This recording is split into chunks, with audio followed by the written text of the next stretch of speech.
Muchas gracias, Ángel. Bien, pues como decía Ángel, ese afán de modernidad, ese desarrollo, esa experiencia propició que cuando llegara la reformulación de los estudios de medicina, siguiendo las recomendaciones del Espacio Europeo de Educación Superior y de la Conferencia de Decanos, pues nos cogieran en una situación verdaderamente envidiable y que sirvió de ejemplo a otras universidades para poder empezar. De tal forma que, y voy a ir rápido, todo está en el libro, voy a tener los aspectos más diferenciales de cada asignatura. Lo que en un momento fue optativo, pues se transformó en obligatorio, y lo que era obligatorio, que es la rotación, pues siguió siendo obligatorio, como así se pidió.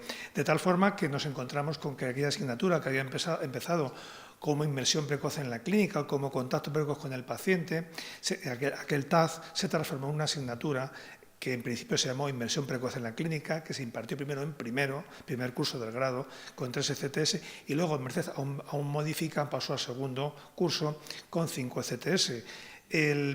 ¿Por qué es necesario que un estudiante de medicina tenga un contacto precoz con los pacientes? Se ha demostrado en multitud de estudios, y he traído uno de ellos, el de Ohat, que el diablo, como dice Ohat, el diablo está en tercero. Quiere decirse que nuestros alumnos empiezan con una motivación tremenda a estudiar medicina, pero algo pasa en primero y en segundo, que cuando llegan al contacto con los pacientes están absolutamente desmotivados. ¿Qué ha pasado? Si no hacemos algo con esos estudiantes, esa desmotivación, esa falta de empatía, esa pérdida de la humanidad, sigue una pendiente inexorable y va cayendo. Y tiene otra caída muy gorda en sexto y al empezar el MIR. Y esto es algo que no nos podemos permitir. De tal forma que, como está demostrado que un contacto precoz con el paciente en el grado mejora los niveles de empatía, mejora los niveles de humanidad y obtiene mejores profesionales, fue una de las causas por las cuales esta asignatura se puso en segundo para favorecer el contacto precoz. Esta asignatura, la IPC que decimos nosotros, IPC2, es impartida por profesores del Departamento de Medicina Interna, de Medicina de Familia, y aparte de las clases teóricas que tiene, que algunas nos pueden recordar a la patología general que estudiamos todos, exploración física, valor de los síntomas, semiología, exploración física, adquisición de pautas, tiene cosas muy importantes que deben ya entrar a formar parte del oficio de médico desde el primer momento. Cómo hacer una historia clínica, la comunicación, la toma de decisiones y el razonamiento clínico. Cómo usar bien las pruebas complementarias para no ver lo que nos ha comentado el profesor Farré, de llegar a una petición de pruebas complementarias exageradas sin una buena historia clínica y a veces sin una humilde radiografía de tórax. Cómo coordinar los recursos, cómo enfrentarnos hacia la muerte, cómo trabajar conjuntamente los niveles de salud primario y especializado. Tenemos una serie de seminarios absolutamente prácticos en los cuales se les enseña cómo explorar bien a un paciente, cómo hacer bien las maniobras físicas y, por último, tenemos ese contacto precoz con el paciente en atención primaria. ¿Por qué en atención primaria son solo 16 horas? Porque es en el lugar en el cual a veces los problemas de salud llegan más indiferenciados, podemos decir menos modificados, y parecía que un paciente tenía que ver primero los problemas un alumno los problemas más generales. Y damos mucha importancia, y por eso, como todo está en el libro, a ciertos aspectos. Por ejemplo, trabajamos el tema de la reflexión, porque también se ha demostrado que los profesionales en formación, si son reflexivos, son capaces de, con el futuro, llegar a ser mejores profesionales. Un médico tiene que estarse preguntando constantemente sobre lo que hace. ¿Qué estoy haciendo? ¿Qué está pasando? ¿Qué me está pasando? ¿Qué estoy aprendiendo? ¿Qué más puedo aprender? ¿Y cómo puedo mejorar la asistencia de mis pacientes? Y hacen falta profesionales reflexivos. Son nuevas corrientes también de la medicina. Les preguntamos en primero, ¿qué piensas que eso es un médico para ti? Les pasamos un test de empatía, el famoso test de Jefferson, y les pedimos que nos cuenten una vivencia personal de enfermedad, cuando ellos han estado enfermos o un familiar suyo, cómo se han sentido. Háblanos del ejemplo bueno que te dio un médico cuando te trató, háblanos del ejemplo malo y reflexiona sobre qué tipo de médico quieres llegar a ser, el uno o el otro. Durante su estancia en el centro de salud, estos alumnos ven el trabajo diario de un médico, ven cómo los problemas tienen un componente biopsicosocial cultural, aprenden a hacer historias clínicas. Evidentemente, no les podemos pedir que hagan una historia clínica como un alumno de quinto o de sexto, pero bueno, es un oficio. Estamos intentando que adquieran oficio. Y vemos cómo se comunican, les intentamos enseñar cómo se comunican los médicos y los pacientes, el lenguaje verbal y el lenguaje no verbal. Medicina de familia, que en el primer momento, en la licenciatura, era una asignatura optativa, en el grado en Bolonia pasa a ser obligatoria. Son clases que impartimos en los hospitales y trabajamos temas ya iniciados en otras disciplinas. Avanzamos en comunicación, en prevención y promoción para la salud, en coordinación asistencial, en cronicidad, como el gran reto que tenemos en el futuro dado el envejecimiento de la población, situación de riesgo social, la familia, la comunidad, incluso el domicilio como lugar de la atención.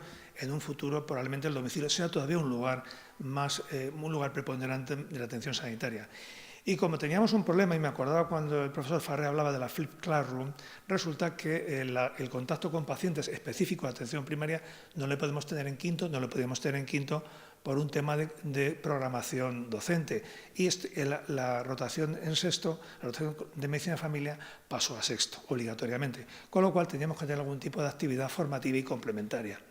Y sin sustituir la clase magistral, lo que hicimos fue ir un poco hacia una metodología docente nueva, que fue el aprendizaje basado en problemas.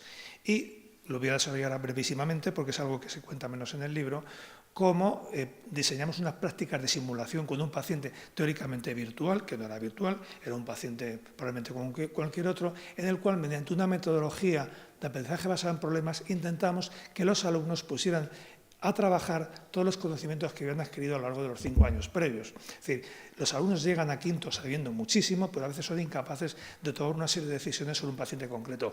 Ese es el momento, hazlo, haz y pon en marcha todo lo que has aprendido. Bien, el aprendizaje basado en problemas es una metodología, se dice nueva, pero no es tan nueva, ni muchísimo menos, en la cual enfrentamos a los estudiantes con un problema clínico. Un problema clínico que pueden ser 2 o 3 líneas, nada más. No hay que acertar nada, no hay que diagnosticar nada, sino únicamente hay que poner en marcha lo que has aprendido. Todo lo que sabes de farmacología, clínica, patología, relación con el paciente, ponlo en marcha para resolver el problema de un paciente concreto. Y es el problema el que dirige el aprendizaje, no necesariamente el estudiar por estudiarlo, estudiar por aprobar. Es decir, pon en marcha lo que has aprendido. El equipo docente, con la experiencia que teníamos previa en la asignatura optativa, damos un escenario clínico que son 3 líneas, nada más de un paciente. Bien, este es el paciente. ¿Qué vas a hacer con él? Y en grupos aproximadamente de 10 alumnos, se van generando hipótesis, se van acotando el problema del paciente, se van buscando recursos de información y se va intentando resolver en cierto modo el problema del paciente. En cada sesión, que tenemos 4 sesiones de 4 horas, vamos dando un poquito más de información del paciente y vamos poco a poco intentando conformar de una forma transversal un aprendizaje. Es decir, estudia no solamente únicamente para probar, estudia para resolver el problema de un paciente. ¿Por qué este método? Porque este método ha demostrado que es el método más parecido al que utilizamos cualquier médico clínico todos los días en la consulta. Tenemos un paciente y tenemos que resolverlo. Identificamos problemas, definimos problemas, exploramos soluciones, actuamos e intentamos aprender. Y pedimos que cualquier información, cualquier decisión que tomen, sea apoyada y sea con un soporte sólido. Es decir, sabemos que en medicina un único problema puede tener diferentes soluciones. Bien, la solución que cojas, si la que vayas a utilizar, argumentamela. Basado en un ensayo clínico, basado en un metaanálisis, basado en una guía de práctica clínica, no un porque sí, sino ten en cuenta que este es el futuro y probablemente el método. Es decir, nosotros en consulta utilizamos esto todos los días con los pacientes. Bien, dado que este es el método, este método te va a servir, sea cirujano, cardiólogo, neumólogo, internista, médico de familia, geriatra, pediatra. Es decir, en cuanto tengas un contacto con un paciente, este es el método. Y por eso, dentro de este oficio de ayudar a enseñar oficio de medicina, pues queríamos plantear esta metodología. En el rotatorio de sexto, voy a ser muy breve, se intenta que el alumno comprenda y conozca el trabajo en el nivel primario de salud, donde se llegan a atender más del 80% de los problemas de salud de una comunidad. Nos da igual que vayas a ser cardiólogo, neumólogo, digestólogo, geriatra, etc. Tienes que saber cómo funciona el hospital y tienes que saber cómo funciona el nivel primario de salud. ¿Por qué? Para que envíes a atención primaria lo que tengas que enviar, no te quedes lo que te tengas que quedar y, si eres médico de familia, únicamente derives lo que tengas que derivar y asumas la parte de la patología que tienes que asumir. Y de esa forma podríamos contribuir a una organización muy eficiente del sistema sanitario. No nos podemos permitir el despilfarro de recursos. Todo el mundo tiene que conocer el funcionamiento óptimo del sistema sanitario, se dedique a la especialidad que se dedique. En este rotatorio es un mes, rotatorio obligatorio, los alumnos tienen una serie de tareas, se incorporan como un residente cero, con un tutor en consulta, es decir, one-to-one, es una muy directa, muy activa, y dentro de ese ayudar al oficio de médico tienen que preparar un caso clínico, podemos llamar un caso clínico, un escenario clínico, algo que hayan visto en la consulta durante el mes de rotación en primaria y tienen que defenderlo públicamente aquí en la facultad, porque pensamos que la competencia de hablar en público, la competencia de defender ideas y de exponer hipótesis es una competencia clave del grado de medicina, por tanto es otra competencia con las que trabajamos. Este año vamos a implantar el Minicex en la evaluación, hasta ahora tenemos una evaluación un poquito distinta y este año, próximo curso, empezaremos con el Minicex. En la ECOE tenemos 2 estaciones que intentan, integradas, concatenadas, que integran aspectos clínicos, preventivos, de promoción para la salud, de comunicación, y tenemos varias líneas de investigación de trabajo a fin de grado, nutrición y salud, envejecimiento y salud, enfermedades cardiovasculares, prevención de la salud. Y bueno, pues dentro de este afán de innovar o de investigar, hemos tenido varias líneas de investigación e innovación docente, utilizando a veces tecnologías de la comunicación precisamente para el aprendizaje basado en problemas.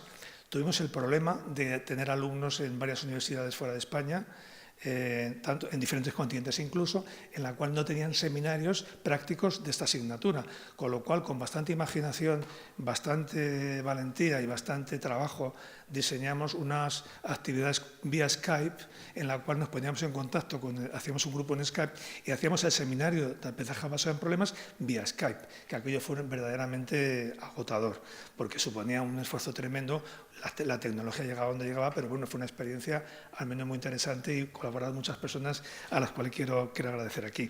Y bien, hemos además hemos obtenido varias becas de innovación docente sobre cómo crear nuevos materiales para enseñar en aprendizaje basado en problemas, cómo evaluarlos, porque es una metodología relativamente nueva y probablemente es uno de los futuros, es decir, no hay que abandonar la clase magistral, pero probablemente podamos complementarla con ciertas situaciones desde el Flip Classroom, aprendizaje basado en problemas, los MOOC, muchas nuevas metodologías. Bien, en el momento actual somos una unidad departamental del Departamento de Medicina, esa es nuestra estructura, de 17 asociados, 11 honorarios, un profesor emérito, un profesor ayudante doctor y en torno a 250 colaboradores clínicos docentes. Sin el trabajo de estas personas esto sería absolutamente imposible llevarlo a cabo. Hace 2 años publicamos este libro, nuestra experiencia en cómo se había incorporado en el grado de la medicina de familia el transcurrir de estos años y hemos tenido la oportunidad de compartir con toda la facultad un capítulo en este libro que recoge estos primeros 50 años de la universidad. Y no quería ya termino agradeciendo el trabajo de muchos años de muchas personas, asociados, honorarios, clínicos colaboradores docentes, el magisterio y la inteligencia de Ángel Otero, el trabajo de muchas personas, la acogida que siempre nos ha brindado esta facultad. Somos muy afortunados porque se dice que una de las mejores profesiones es ser médico, somos médicos, y probablemente la otra mejor es ser profesor. Y hemos tenido la oportunidad de ser profesores y ser médicos, y no se puede pedir más. No estaremos aquí en los próximos 50 años, hay que ser sinceros.